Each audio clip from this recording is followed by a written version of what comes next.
Hello, everybody. It's Uncle John from Your Story Hour, and we're headed back to the duck pond on the Old Homestead for two more chapters from the book The Mallards and Their Neighbors by author Neil Wayne Northey. Now, these next two chapters, chapters 15 and 16, they have a section that has a lot of different voices, lot of different animals, and as I was practicing it, I'll tell you, I found it a little confusing. So, if I stumble a little bit over those different voices of the different characters, forgive me. I'll do the best I can, but I'm not a professional voice actor, so this is a little bit new for me, but I'm having fun with it, and I hope you are too.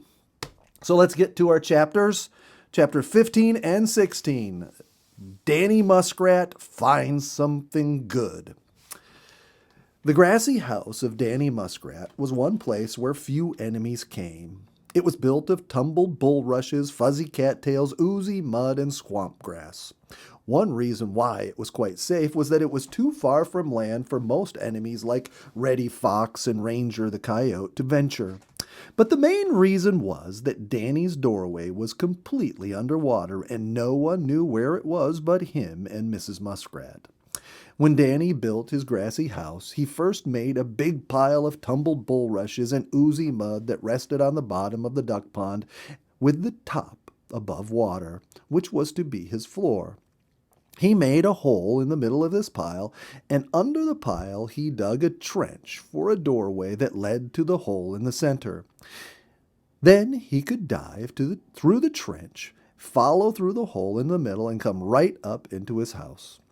He carried more tumbled bulrushes and swampy grass and oozy mud and moss and built a large round house on top of the pile. In it was a bedroom. When Danny was tired, swimming around the duck pond and digging up juicy water bulbs to eat, he could go home and sleep. No, there was no one who dared to venture into Danny Muskrat's home. Danny had very long, sharp teeth, and he was a fierce fighter when he had to be, but if Danny was left alone, he was peaceful, except that he found fluffy ducklets a temptation sometimes if they came too near. Danny's favorite food was juicy water bulbs and sweet cattail stalks that grew all around his home. Whenever he wanted something to eat, down he would dive, and in a minute or two he would come up with his dinner. Sometimes he sat on top of his house while he ate it, and sometimes he went inside. If Danny Muskrat wanted to, he could stay underwater a long, long time while he was digging. One day, Danny went for a swim around the duck pond, in and out among the sheltered water lanes that ran through the fuzzy cattails he swam. At last, he became very hungry and began to look for a sweet cattail stalk to cut down and eat. I believe this one will be good, he said to himself as he took a nibble to see how it tasted. Oh, please, sang someone overhead. Danny Muskrat looked up to see who was there and saw Redwing the Blackbird sitting on a fuzzy cattail. Oh, please, do not cut down the sweet cattail stalk, said Redwing. It is holding up my nest.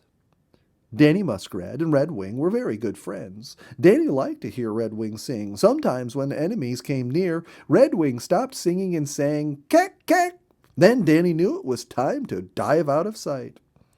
I did not know that it was your sweet cattail stalk, said Danny.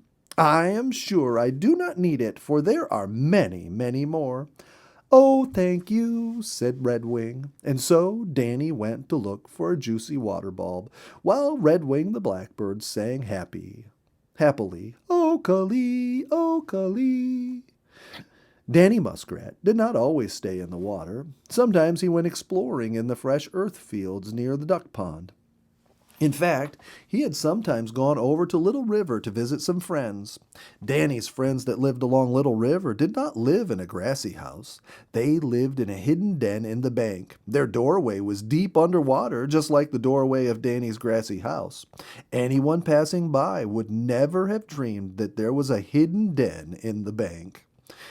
It was strange that Danny liked to live at a duck pond in a grassy house, while his friends preferred to live in a hidden den along the bank of Little River. Perhaps it was for the same reason that some people live in the city. and others in the country, and some like to live in brick houses while others prefer wood ones. Then again, some folks like one state while others want to live in a different one. Danny Muskrat was just like most people. He liked to go visiting, and so one evening, just as Smiling Moon was peeping over the black treetops, Danny thought it would be a good time to go visit his friends on the little river. Danny dived off his grassy house and swam toward shore. He made little golden ripples on the water whenever the smiling moon touched him. When he reached the shore, he climbed up on the muddy bank and started right through the jungle thicket that was between him and the fresh earth field that he was to cross on his way to Little River. It was a foolish thing for Danny Muskrat to do, leaving the water that way. He did not know what minute Great Horn the Owl might swoop down upon him, or Ranger the Coyote might come running across the field. When Danny reached the edge of the jungle thicket, he stopped and looked across the fresh earth field. Everything looked safe enough, and he started across. Danny had not gone far when he smelled something good. It did not smell like the juicy water bulbs or the sweet cattail stalks he had found in the duck pond, but it was something good to eat. Danny was sure of that. Danny digged down into the soft, warm ground. It was no time at all until he had pulled out one of the sweet-smelling rootlets and had taken a nibble off of it. "Yum, yum," said Danny Muskrat. "Golden yellow carrots." Danny ate the golden yellow carrot, and then another. Then he dug up a fine large one and started back with it for Mrs. Muskrat. He forgot entirely about going over to Little River to visit his friends. The next day, Bud and Mary Smith were walking across the fresh earth field. Bud noticed where Danny Muskrat had dug up the golden yellow carrots. "Oh, see here," said Bud. "Danny Muskrat has found the golden yellow carrots I planted for him. I'm so glad." Chapter 16. The Fluffy Ducklets Appear. All the little wild creatures on the old homestead were wondering what had happened to Mrs. Mallard. No one had seen her for a long time. You see, when Mrs. Mallard was sitting on her eggs in her nest and she wanted a drink, she was very careful to sneak down to the duck pond and back to her nesting place when no one could see her. She was afraid someone might come and steal her eggs, and so all the little wild creatures were beginning to think that something had happened to her. "I wonder what has become of Mrs. Mallard," said Redwing the Blackbird to Jimmy the Swamp Rabbit when they met one day. "I haven't seen her for a long time." "Perhaps Snoop the Weasel caught her," said Jimmy the Swamp Rabbit. "He tried to catch me and almost scared me to death." "I wonder what has happened to Mrs. Mallard," said Longlegs the Heron to Diver the Grebe. "Perhaps Terror the Hunter shot her," said Diver the Grebe. "He tried to shoot me." "I wonder what Mrs. Mallard is," said Jack Snipe to Midget the Teal. Perhaps Trailer the Mink caught her," said Midget the Teal. "He almost got me." "Where do you suppose Mrs. Mallard is gone?" asked Boomer the Great Bittern of Diver the Loon. "It has been a long time since I have seen her." "Perhaps Sharp-Toes the Duck Hawk killed her," said Great Bittern. "He tried to get Mr. Mallard when he was visiting with me." And so all the little wild creatures were wondering. "I believe I'll ask Mr. Mallard when I see him," said Redwing the Blackbird to Jimmy the Swamp Rabbit. "I guess I will find Mr. Mallard and ask him," said Longlegs the Heron to Diver the Grebe. "Have you seen Mrs. Mallard?" said Midget the Teal to Jack Snipe.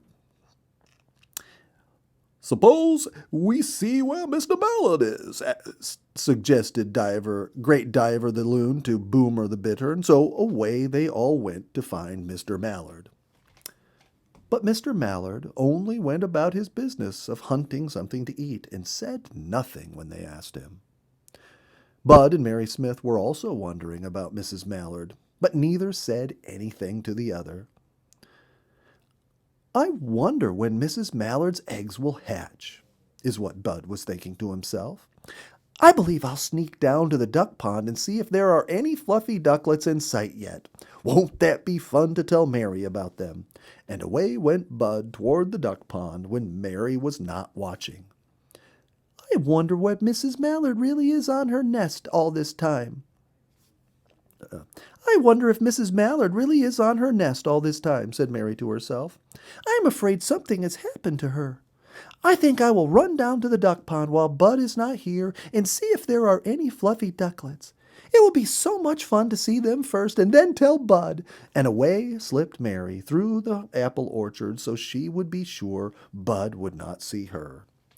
Bud ran swiftly until he came to the jungle thicket along the duck pond. Then he began to crawl very slowly through the bushes and vines and tall grass toward an open place where he could look out across the water.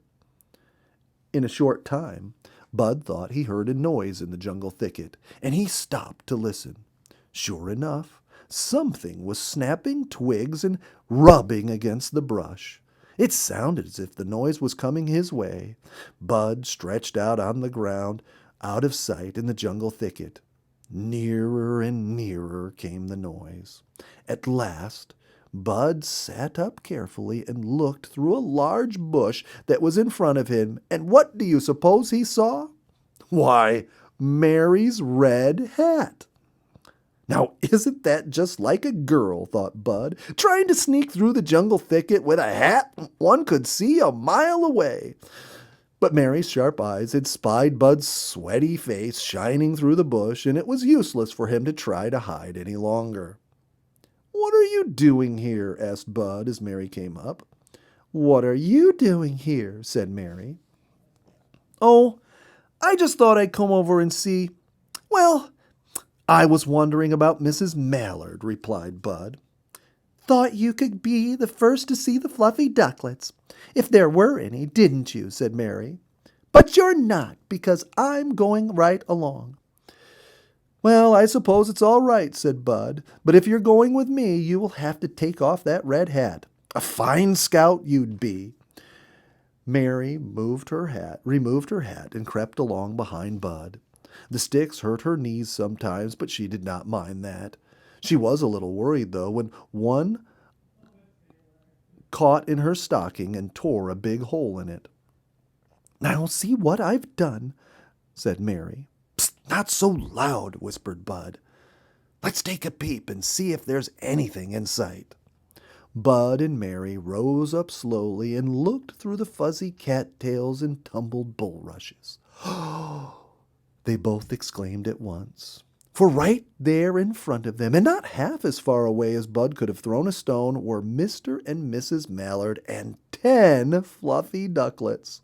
Mr. Mallard was swimming around as proud of his family as anything, and Mrs. Mallard was having a time to keep her babies together on their first swim. "Let's run home and tell Dad and Mother," said Mary. And that's the end of Chapter 17. Come back tomorrow, and Aunt Nikki will have 2 more chapters to read from The Mallards and Their Neighbors by Neil Wayne Northey. Now we get to find out more about what goes on with the fluffy ducklets. See you tomorrow. Bye-bye.